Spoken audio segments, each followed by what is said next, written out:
transform.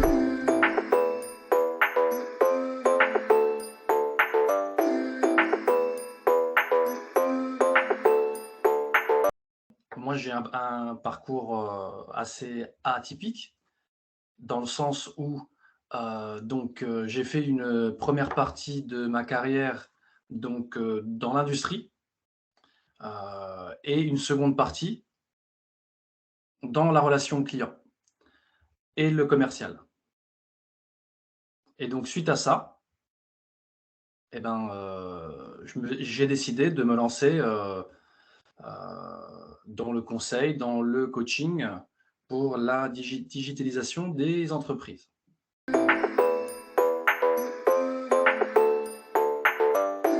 Alors, le mot digitalisation, on l'a emprunté aux Anglais, qui veut dire tout ce qui est numérique. En fait, la digitalisation, ça représente l'intégration des technologies numériques dans les processus commerciaux avec pour objectif de les améliorer.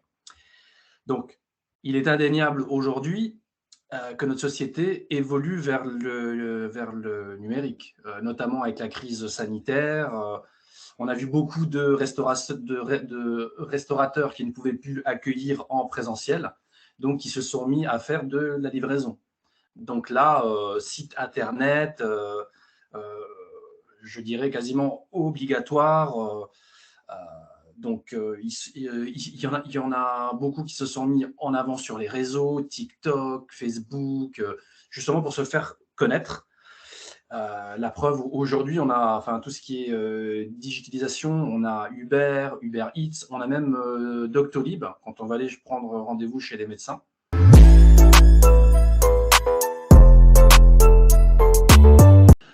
Alors aujourd'hui, moi, ce que je propose, c'est vraiment un outil vraiment pour les entrepreneurs, pour les petites structures. Donc, c'est-à-dire, c'est une plateforme tout en un qui est facile à utiliser, accessible financièrement. Je les accompagne pour avoir, pour qu'ils aient vraiment de la visibilité, parce que c'est leur vitrine en fait, voilà, qui est ouverte 24 heures sur 24.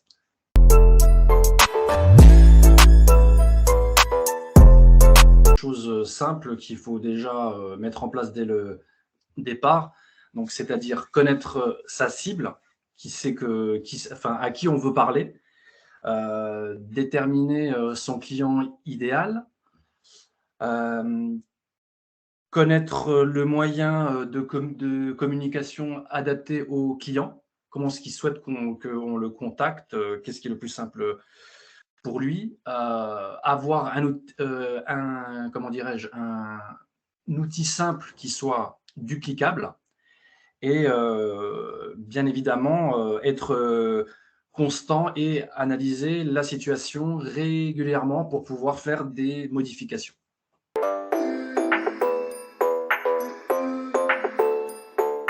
Je recommande aux entreprises, c'est d'avoir leur site web, leur carte de visite digitale, qui est entièrement modifiable, faire aussi du mailing automatisé, SMS automatisé qui permet un gain de temps. Voilà, parce qu'avec nous, ce que nous proposons, tout est réuni dans le même endroit. Donc, il y a possibilité d'automatiser certains processus que j'ai cités.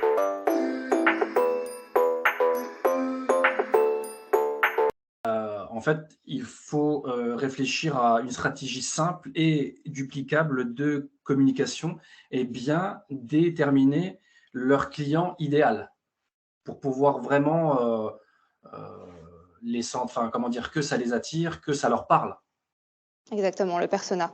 Le persona, tout à fait, qu'on Exactement. connaît bien dans le community management.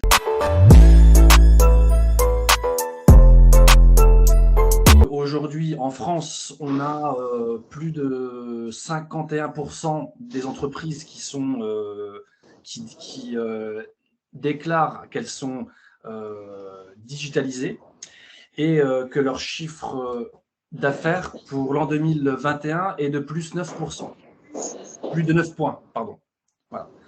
Et 57% considèrent que le digital contribue au développement du commerce local à plus 5 points. Voilà. Et donc, il y a donc 51% qui ont pour objectif de développer une stratégie omnicanal.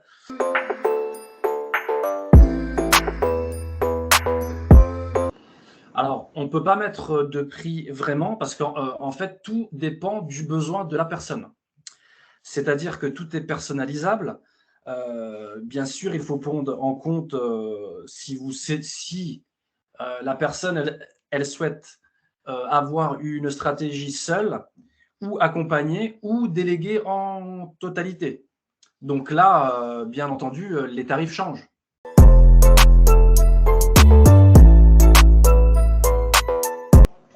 Alors, l'intelligence artificielle, c'est indéniable. Depuis les années 2000, elle se développe à une vitesse grand V. Alors nous, aujourd'hui, on l'utilise, donc c'est-à-dire qu'on l'a intégré dans un outil de prospection. On a allié l'intelligence artificielle qui permet de prospecter sur de multiples critères en 15 secondes et qui permet de trouver des prospects ciblés et géolocalisés en automatique, avec un suivi également voilà. Et en option, nous avons des assistants qui font la prospection à la place des personnes, voilà, qui leur permet de se concentrer sur leur travail.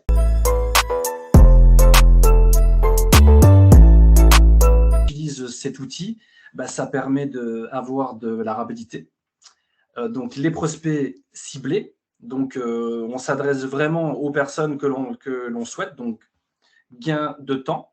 C'est automatisé, quand c'est paramétré, on n'a plus qu'à laisser faire. Voilà.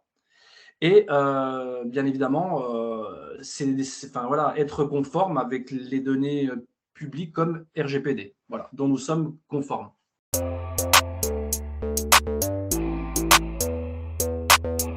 Évidemment, bon, je ne suis pas dans la voyance, mais bon, vu cette allure que ça prend, tout ce qui est IA, ça va encore évoluer. Donc, c'est-à-dire que ça va continuer à être utilisé à des fins marketing, donc pour des raisons très diverses. Donc, c'est-à-dire que, enfin voilà, on peut faire des grandes prédictions, je pense, aujourd'hui pour l'avenir du marketing et de la croissance de l'IA. Donc, elle est utilisée à des fins diverses, donc bah, tout ce qui est création de publicité, l'optimisation de l'ensemble du parcours client. Voilà. Et donc, ces dernières années, comme on a pu constater que l'IA a fait les gros titres pour son influence dans le marketing.